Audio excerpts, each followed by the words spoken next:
Brooks Running has a new shoe for you runners out there. Did you hear that? Better turn up your volume. In fact, turn it up to the max. Introducing the all-new Ghost Max. It's got all kinds of things to make your knees and ankles feel protected, like Max Cushion, Max Soft Landings with DNA Loft V2 foam, and Max Smooth Rides with their Glide Roll Rocker. Feel better on your run with Ghost Max. Learn more at brooksrunning.com. Maruchan superfans are everywhere. From the busy moms who want to deliver maximum flavor in a flash to dorm room diners who want to put some slurp in their step. There are a ton of copycats you could use, but if you want to bless your bowl, there's only one true Maruchan. Whether you choose instant lunch, ramen bowls, yakisoba, or restaurant quality gold, Maruchan is the only ramen worth obsessing over. Smiles for all. Maruchan. See what all the ramen hype is about at maruchan.com. The kettle's boiled, Vic. Great. Perfect timing. Just a dash of milk for me, please, mate. Here you go. Shall we get started then?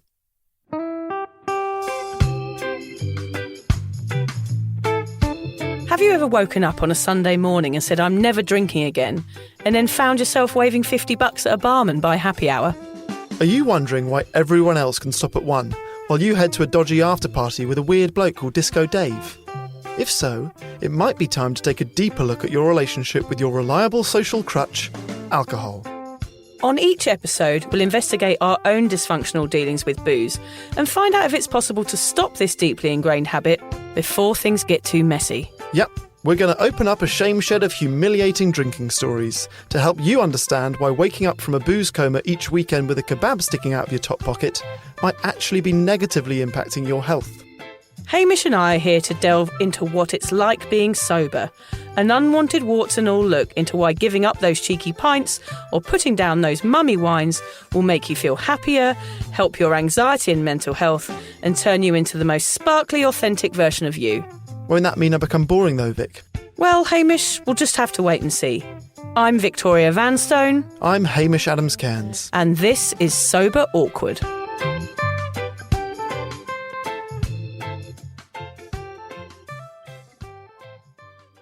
Lick it, lick it, lick it, lick it, lick it. Come on, Alan. Go on. Lick it.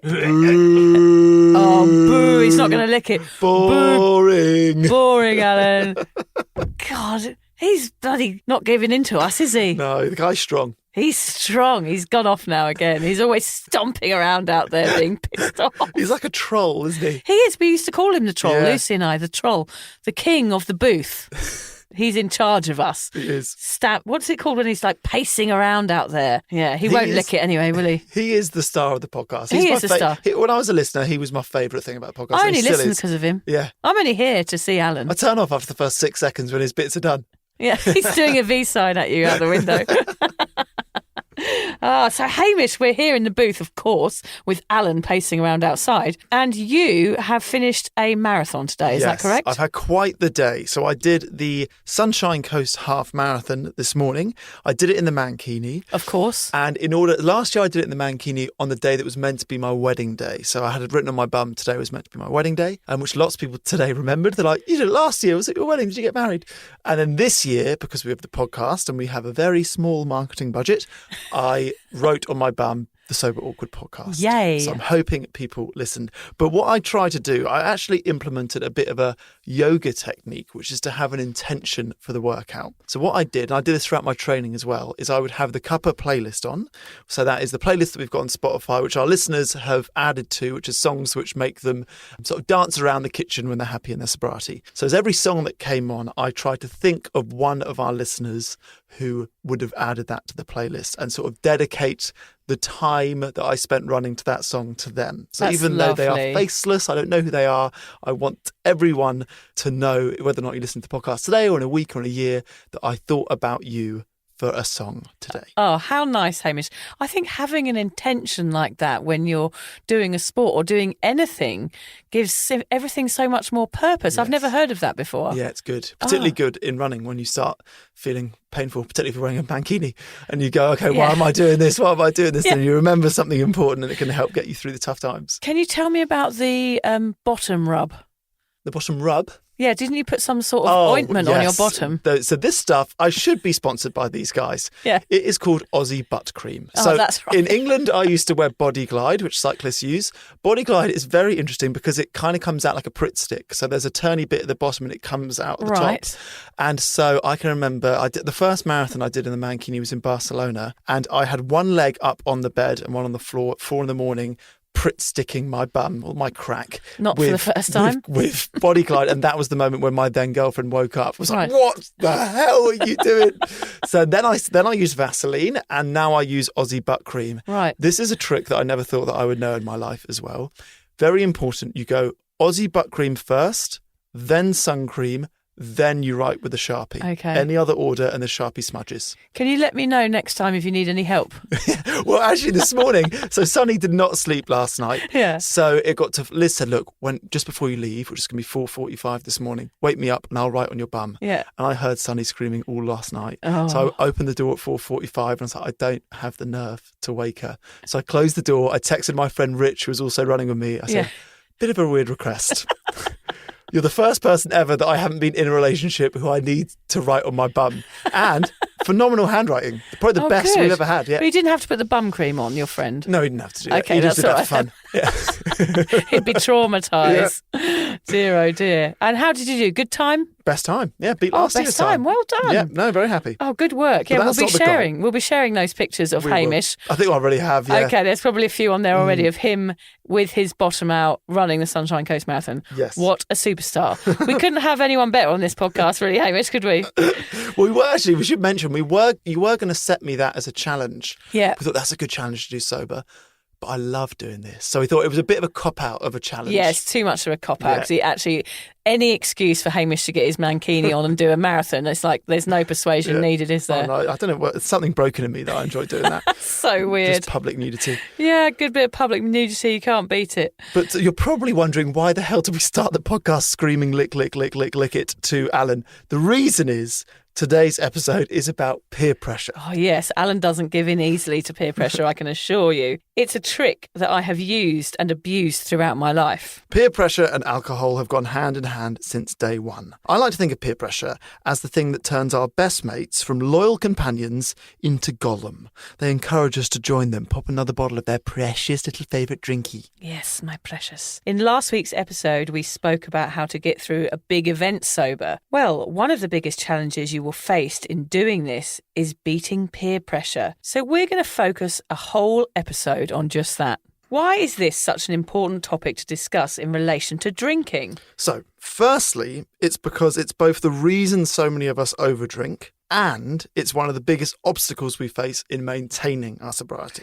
We want to cover the whole spectrum, from your mate encouraging you to try your first flaming sambuca to the sneaky nobody will ever know comments when you're trying to kick the habit. Very little good has ever come from peer pressure. Trust us. In today's episode, we want to get to the bottom of what peer pressure truly is, why it has such an effect on us, and what we need to do in order to fight it off. Yep, that's right. Today we're going to transform you from a drunken sheep into a sober tiger.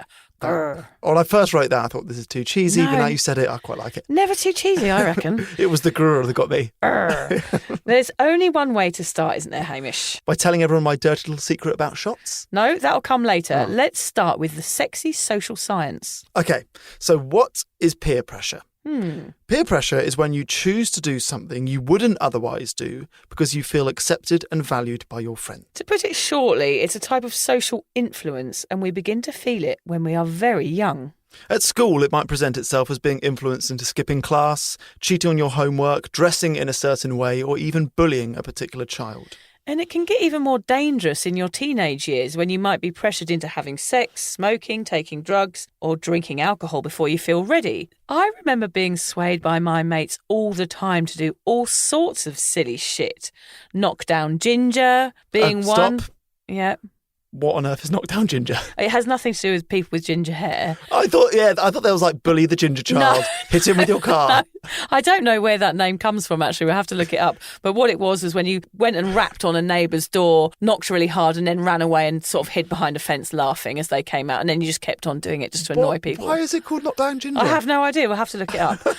I used to do fence hopping with my mates. They'd be like, go on, Vic, do the fence hopping, which is when you run through the gardens. If you live in an estate, you'd run through the gardens and jump over everyone's fences until everyone's chasing you down the street. There was cow tipping, which I won't go into. Have you ever tried that, Hamish? No, but I've seen videos. Yeah, it's quite good. It's not good. It's bad.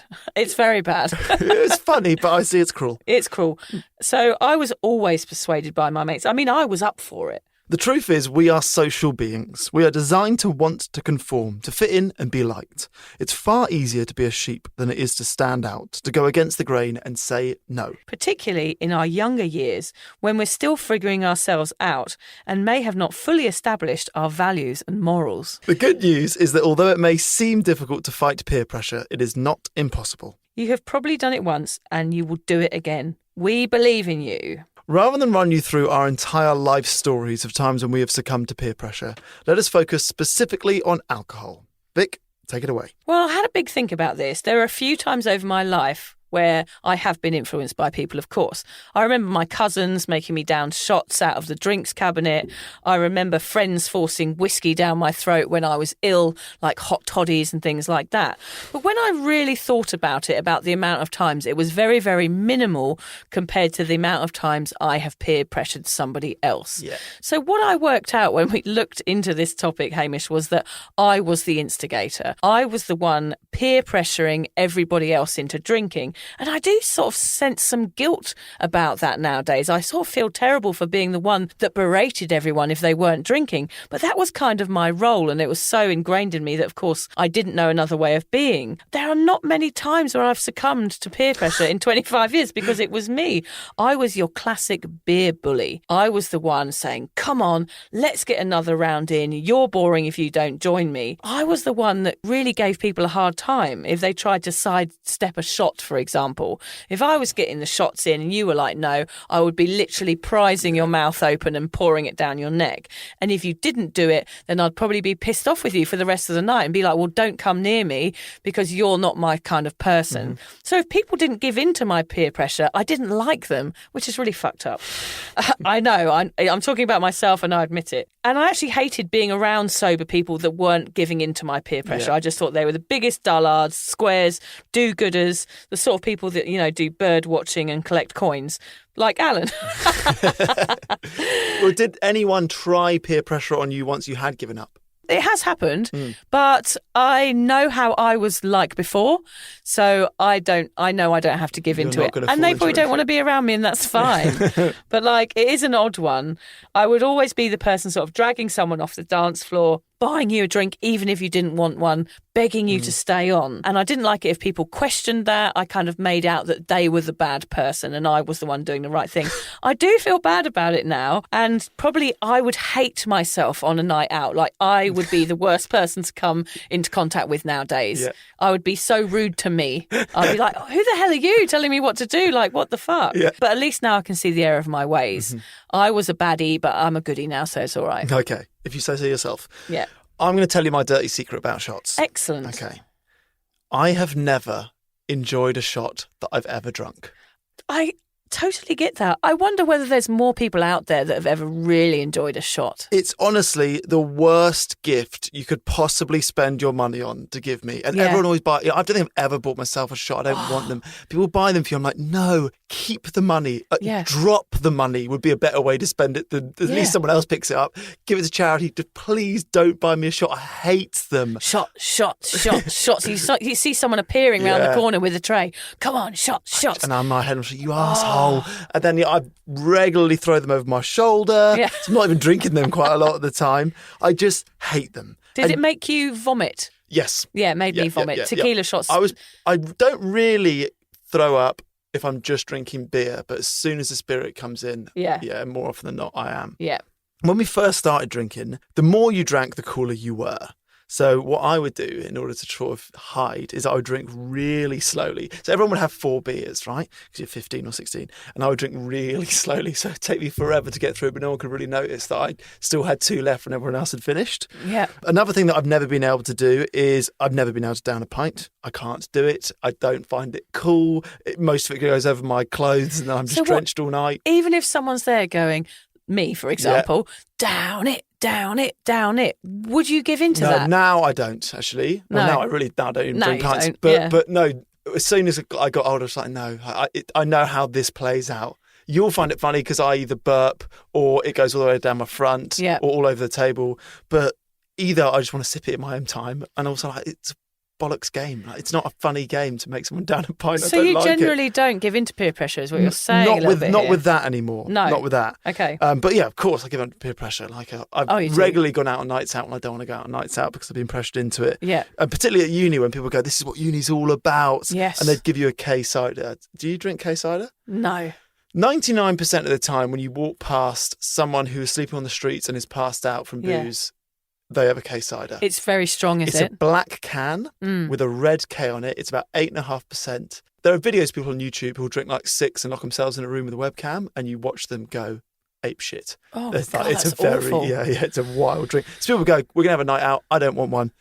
K cider. And then you're going out whether or not you like it or not. So you get forced into drinking a really strong alcohol by your mates because they know that if you drink that one can, you're going to be 3 sheets to the wind and you're going to be easily persuaded to go out with them and act out. And K-cider drunk is a different type of drunk to any other drunk. I mean, that's pretty fucked up, really, to like make someone drink a really strong alcohol. I know I've done it as well in the past. Like, you have drinks at home before you go out and there's one person there that doesn't want to drink. You're like, oh, go on, have one. You sort of pretend that you're persuading them to have one because you know once they've had that one, all of their inhibitions and moodiness or anything has gone out of the window and they're right there with you. Well, it's these wanky lines like, this is what uni's all about, or we'll sleep when we're dead, like all of those bollocks that you buy into. I don't know how many times I fell for it.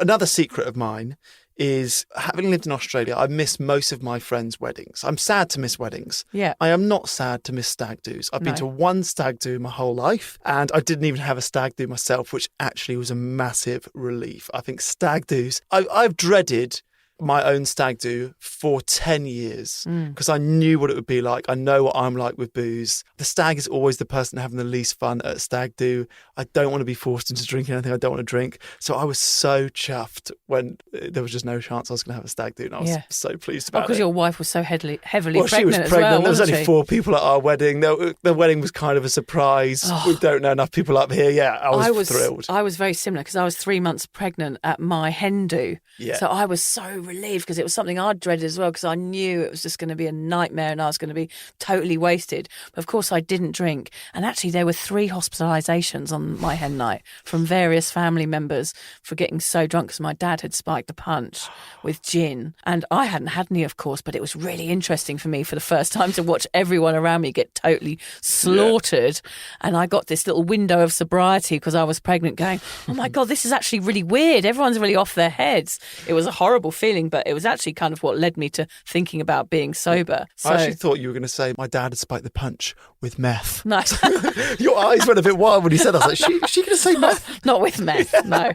For those listeners who have gotten over the first hurdle and given up drinking, what should they expect next in terms of peer pressure? Vic, I know you took a long time between giving up drinking and announcing it to your mates. Were you worried that they would try and convince you otherwise? I was hoping they wouldn't, but I knew that was my entire personality, was being a drinker. So I was kind of prepping myself for some awkward conversations because I knew people were going to be like, what's wrong with you? Are you pregnant? Was always going to be one. What's happened to you? Because it's a big change and people were not expecting it because I kept it a secret for so long. And they wanted to get their own back. They want to get their own back for me being an arsehole to them for so many years, stealing their pints like we did in the Money episode. Yeah, and then asking them to hold my ponytail as I regurgitated sort of tequila shots. But I was scared of telling people because of that reason, because I I'd always been so responsible for the party for so many years, and I think people liked that about me. And by me giving up drinking and no longer giving into peer pressure or giving people peer pressure, it was like I was handing over my entire identity to someone. And it would have been confusing for people to confront this new version of me, this sort of do-gooder kind of, no, I don't drink, thank you very much. And I was embarrassed because no one really knew I was an over drinker, because I managed to disguise my drinking amongst the crowd, absorb it amongst the people that I surrounded myself with.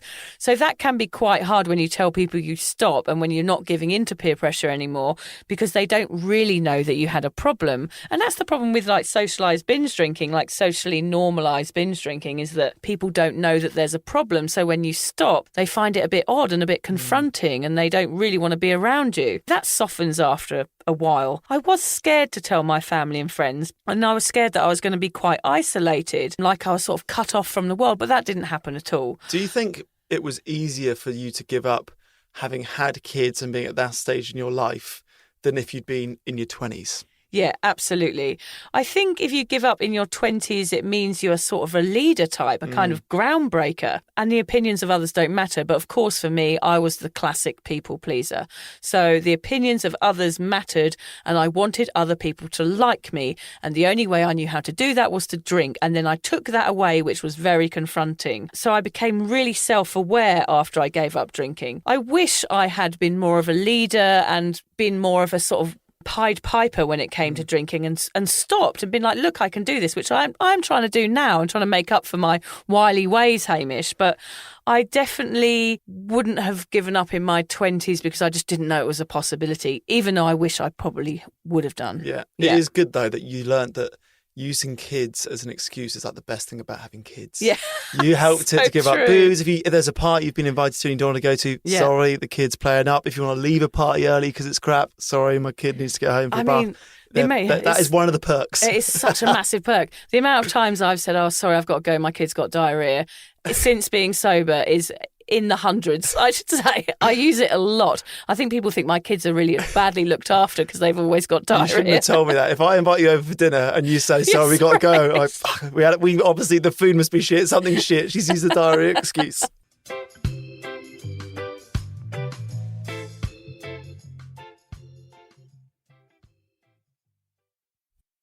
In the end, I had to sort of stand up, be tall and be honest about why I was stopping, and then no one could give me any peer pressure. I found that just being honest was enough for people to stop and not question what I was doing. I guess that's the challenge, isn't it? Because when you give up booze, you're not just giving up booze, you're becoming the type of person that breaks the mould. Yeah. You know, it's a full character shift. It's not just not drinking a drink you used to drink. Yeah, exactly. I mean, by the time I gave up, I was so fed up with drinking. I knew no matter how hard anyone tried to persuade me, they would not win. And that actually gave me loads of confidence in myself and a kind of knowing in my heart that I was doing the right thing for me. And that was enough to rid me of ever feeling pressured into anything ever again. Yeah. The most amazing thing, Hamish, that has come with my sobriety is not caring what people think about me. Mm-hmm. I really don't give a shit anymore. So that just kind of melts away from me now. And I spent a life trying to fit in and created this reputation to keep everybody happy. And it was a huge responsibility. And I don't do that anymore. So no one can have anything over me anymore because I actually don't care if people like me or they don't. So has it had a knock-on effect that you're now good at saying no to other things? My boundaries, something that comes with sobriety is boundaries. Mm-hmm. I never had them before. People would take the piss out of me or be horrible to me, and I never knew how to deal with it. I never knew how to react to people. But now I understand when someone is unkind or someone's trying to peer pressure me or someone's doing something that I don't like.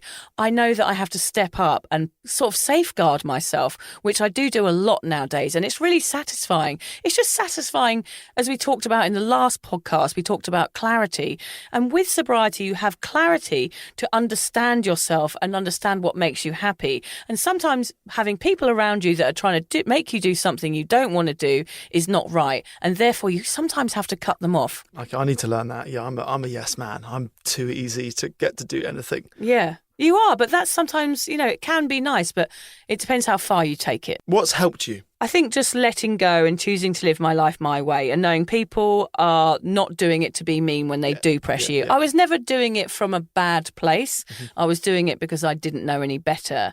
And I think if we have a more understanding of why people put peer pressure on each other, really look at the deeper levels of it, it's actually probably someone who really just wants to have fun with you. They just want you to go out and be on the same level as them, and they're just doing what they know. And again, sobriety brings an understanding, and you sort of comprehend that I was bullying other people into drinking because I couldn't face my own problem. I understand that now. It does say something about the person. Yeah, it's like a mirror. Yeah. You know, my behaviour was like a mirror in the end. It reminds me of that Gandhi quote, actually. Highbrow? Yeah, it's easy to stand with the crowd. It takes courage to stand alone, which is so true. So stepping out of that whole environment of peer pressure and friends telling you what to do and having these roles and expectations, you have to sort of stand up in sobriety and have some sort of courage to find who is within you underneath that kind of layer of beer and bravado. Yeah. Absolutely. Has anyone tried to pressure you into drinking yet, Hame? Yes. So the day that I announced that I was going to start doing this podcast and therefore I was sober, I got a few texts from, actually both from mates at home and mates here. The ones at home were saying, hey, the weddings. Yeah. Or like the trip home. Come on. She'll never know. Yeah. There was a lot of, she's in Australia. Yeah. She'll never know. I was like, you know me better than that. I'm not going to cheat Yeah. when I'm in England in order to like win. Yeah. How can I look you in the face and do a podcast about this if I cheat? No. So I guess that is something that I can use as a motivator, is that I might be tempted, but I literally can't cheat. It would ruin this whole thing that we've got going on. And I think your honesty is going to be a real benefit on this sober journey as well, because you can't cheat. I don't think you could mentally or physically do it. It would break you emotionally. Exactly. And I think I mentioned another Actually, podcast. I'd like to see you get broken emotionally. Break me. Let's record it. And I had a few texts from people in Sydney as well. I think I mentioned on a previous podcast about my alter ego Diego. Yes. And people were worried that me not drinking meant that Diego might be dead. Yeah. Which he might be. We don't know. He might come back. And so I guess I've been trying to prepare myself mentally for the fact that I am literally the only person in my circle of friends that doesn't drink. Yeah. I will be the only person at these weddings, unless there's someone's parent that I don't know that doesn't drink. So my worry has been my response to it. So I'm picturing that I sit down at the dinner table, there are two strangers either side of me, someone fills up all the glasses of wine and I have to say no thanks, and they will say, why? Now, I don't want to have the same conversation 100 times. I am colourblind, okay? So when people find out I'm colourblind, I have this 15-minute conversation. It's the same every time about colourblindness. It's quite dull. It's fun for them. It's quite dull for me. It's the same I feel with anyone who's vegan. Once you find out they're vegan, the next 15 minutes of conversation is all about veganism. I don't want to say I don't drink and then have to go through this boring script about why I don't drink. I think it's such a dull conversation when we could be talking about something interesting. So I want to be prepared with good answers to just get people off my back. Okay. And you have got a few gems, I know. My favourite that you ever said was the two-worded expletive. Yeah, which is fuck off. Yes. Yeah. Which I think might be aggressive. Yes, if you're saying it's a friend's parents, I wouldn't really recommend it. I get the grannies. Just say toodle pip. It's going to be that sort of wedding. Toodle pip to you, sir. But I think I'm trying to gain confidence from the fact that I've always kind of done things that my friends haven't. Yes. So I've always pursued a career that none of my friends have done. I've moved abroad. Most of my friends didn't. I did the clown school. Oh, so you're better than your friends. I'm above my friends. How do I put this nicely? I'm better than everyone I know. Oh, you're superior to your friends. That's what I'm saying. I see. And I think me giving up booze will only reinforce that. The superiority complex. Yeah, listen, I am their role model. Delusions of grandeur. I'm sure that people can find something that they like doing, which most of their mates don't. Okay? Yeah. Most of us have got some weird passion. For you, Zelda. So if you can't, then sobriety can be that thing. We've got something that we can hold on to and gain confidence from. Yeah, that's good, actually. Yeah. That's a good way of looking at it. So we've established what peer pressure is and times when we have been affected by it. But the big question is, how do we beat it? How do we release the pressure on what we call peer? Yeah, that's good. That's well put. There's a few things you can do. Okay. One of the first things is to have those answers that we just talked about. Have something prepared before you go out for the peer pressure. If you're not drinking, people are going to wonder why, and they're going to poke you a little bit. It does happen, especially if somebody has had one too many. They're the worst.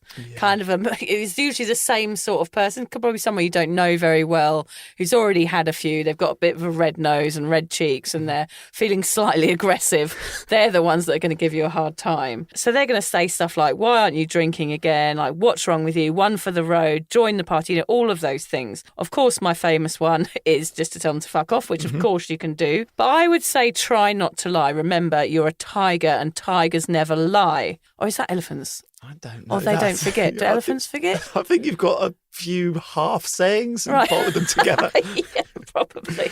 We made a good decision, which was to ask the Cuppa members and Instagrammers a few answers to this question. So I'm going to run through a few and then you'll go through your two favourite. We've got, let's just see if you can have just one. Fuck off. Yeah. I also don't do heroin. That's a good one. That's quite good, isn't it? Yeah. No thanks. Which is weird. I've never thought of that. I had never, in my whole 25 years of binge drinking, there is not one time I thought about saying, no thanks. Yes, that is the PG version of fuck off. Yeah.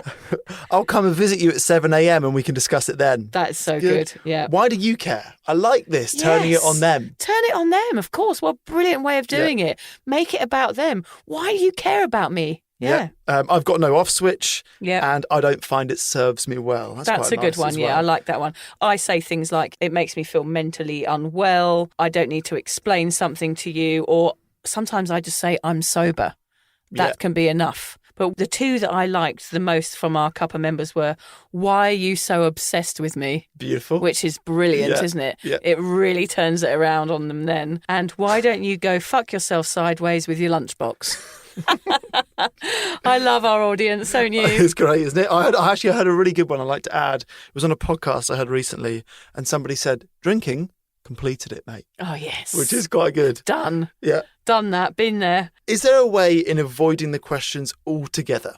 Maybe by letting someone know before you even reach the pub or the party, so you don't have to go through this rigmarole of the same bullshit script. Yeah, I mean, that is such a good idea to tell everybody before you go, so you don't have to have those stupid conversations while you're out and waste the time explaining when you just could be relaxing and having fun. You don't need to explain yourself.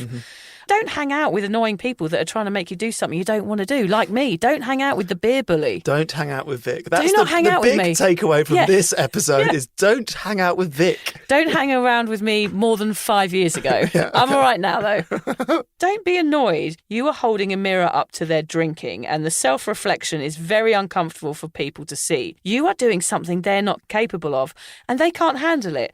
Classic persecutor or intimidator behaviour is to attack something you don't understand. I did it for years.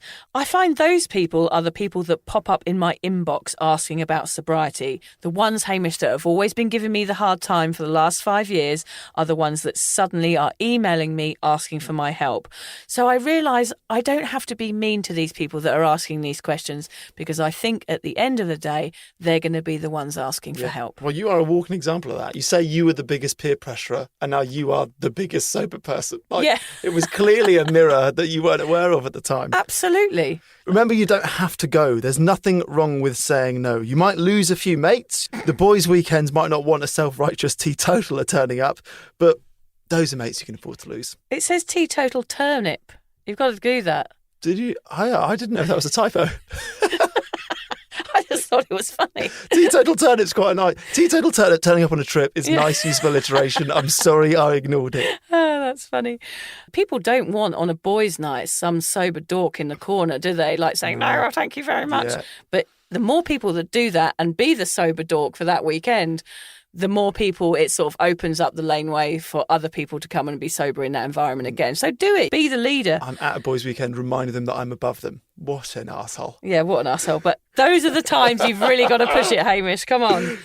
So don't let the fear of what others might think of you keep you drinking. I do love this one, Hame. You never know what people are really thinking. it's likely they think you act like a twat when you're wasted and are probably secretly happy they don't have to carry you to bed anymore. Yes. People could actually be relieved that you're giving up. Something that I discovered after I gave up, Hamish, was a couple of mates of mine. I went back and I asked them and said, what was I like when I was drinking? You know, was I just a laugh like I thought I was? Mm-hmm. And one of my mates in particular, Katie, she said to me, we were always worried about you. Mm. And it was a real shock to me, a real eye-opener. So sometimes the people that you think are judging you are actually worried about you because you're always so wasted. They never know where you've gone or whether you got a taxi home or whether you're safe in your bed. So sometimes people are worried about you. And I didn't know that until I gave up drinking. So go back and ask those people because it is really interesting and it really highlights the problem. Yeah. It definitely did for me. That's a good tip. What will your mates think? Will you still get invited out, do you reckon, Hamish? I don't know. I mean, I guess we'll have to wait and see. We don't know that many people up here. So I guess when I'm back in London and it's most of my mates from London, I guess I'll really find out. I hope they don't ghost me. I hope they'll just accept me and my choices and understand I'm doing this for me and my family. My approach is just to be honest. People can't argue with that. They can't get too arsey about it. So that's my plan going in. And I will let you know when I get back whether or not my friends are arseholes or not. Yeah, I don't think they will be. And I think that's one of the most wonderful surprises is that nowadays, because so many people are going sober and it's quite a normal thing to do due to health or addiction or whatever your reason is, it's a very accepted thing to do. Not by everybody and not by every circle of friends, but I think the people that you care about, Hamish, when you go back to England and see everybody, the ones that really love you and the ones that care about you are just going to go, that's amazing. Now let's get on with our night. Yeah. And there's not going to be too many questions and not too many moments when you're put on the spot. Mm-hmm. So if you're someone whom fitting in has always taken precedent over your physical and mental health, then now is the time to make a change. We have used and succumbed to peer pressure throughout our lives when drinking. It's often the easy way out. Conform, blend in, don't rustle any feathers. But for those of us who have taken the decision to go sober, this is no longer an option. The chances are most of your friends still drink alcohol, unless you're picky and have met an entire new social circle on cuppa. So don't be scared of saying no to peer pressure. Be proud of your decision to no longer throw booze down your neck. You're a fizzy water warrior now. And no matter what anyone thinks, you're a bloody hero to us. Just believe in yourself and have the backbone to go against the grain. Your true friends and family won't care, and you might just inspire them to be more assertive in the things they want to change in their lives. Yes, take a stand, everybody. Come on, let's do this. If you are sober or thinking of giving it a try, then let us know about how you've been navigating any potential peer pressure on cuppa, or give us an email at vicandhamish@soberawkward.com. So I'm going to hop in here, Vic. Yes. Because we usually end every other podcast with you setting me a sober challenge. Yeah, I've got a challenge for you. No. Oh. You're going to bank it because I want to set you a challenge. Oh, no. You are not the completed no. form of a human, and I think there are still challenges that I can set to you. I thought I'd got away with this, Hamish, by having 5 years of sobriety under my belt. I'm fed up with given awkward shit to do every weekend. It's about time I get my own back. Fair enough. So I am going to challenge you this week. I'm going to drive you down to Brisbane. Oh, when? I'm going to take you. Yeah, it's true. You have children and more of a life than I have. I'm really free as a bird. I'm going to drive you down to Brisbane. No, that's why I'm available. It's because I have 3 children at home. I'm up for anything. Anytime. Yeah, anytime. I get out. We are going to go visit my friends at the Breath Collective, and we're going to get you in an ice bath. Oh, God. Yeah. We're going to do a half day. It's going to be a holotropic breath workshop. Wow. And then it's ice baths. I've been watching Russell Brand doing them actually on Instagram. I am kind of intrigued about it. I am partial to a bit of cold water. I don't mind. I've been in the ocean today and it was pretty cold. Is that comparable? The ocean today was 20 degrees. Right. The ice bath will be between 4 and 6. Oh. Yeah. Oh my golly gosh! I'll be there the same time as you. And what is the purpose of me doing this? A lot of dopamine gets released, which we've discussed is good because that's what gets released when you booze. Right. And my balls go very small, then your nipples will be erect. So lots of benefits. Yeah. That's exactly what I want out of a day out. I'm sure there's lots of other scientific benefits, but basically that's the fun. Are we doing that this weekend, We're doing it on Sunday, yeah. Oh my God, I'm excited. Have you booked it already, have you? I booked it. Oh, yes. Okay, that'll be fun. I'm excited about that, Hamish. Great. We're going to finish this podcast with a quote, and this is quite a blokey one. This is Bruce Lee, probably the most hardcore dude ever. So it is, I'm not in this world to live up to your expectations, and you're not in this world to live up to mine. There you go. That says it all. We may as well cancel out the entire podcast and just read that quote out. Because if everyone can drum that into their soul, then we're all going to be a bit better off. In life, you don't have to live up to anybody. It's about you and your life and your journey. As long as you're kind and as long as you're giving to others and the world, I think Bruce Lee's pretty spot on there. Get it on a T-shirt and then you can just point when people ask why you don't drink and they can piss off. There you go. That would be a perfect T-shirt, Hamish. I'll get that made up for you. Thanks for listening, everybody.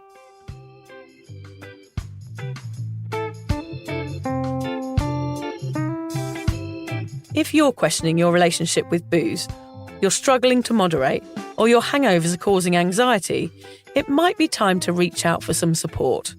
Yeah, just talk to a mate about how you're feeling, contact a local doctor, find an AA or sobriety group. Vic's got one. Yeah, just head to www.cuppa.community. Remember, if you're questioning yourself, it might be time to seek support.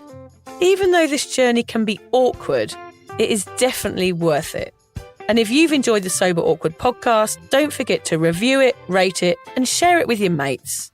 They have to share it with their mates? Yeah, of course they do. I'm not doing this for nothing, Hamish. Bloody hell. How do they share it? I don't know, just write it on the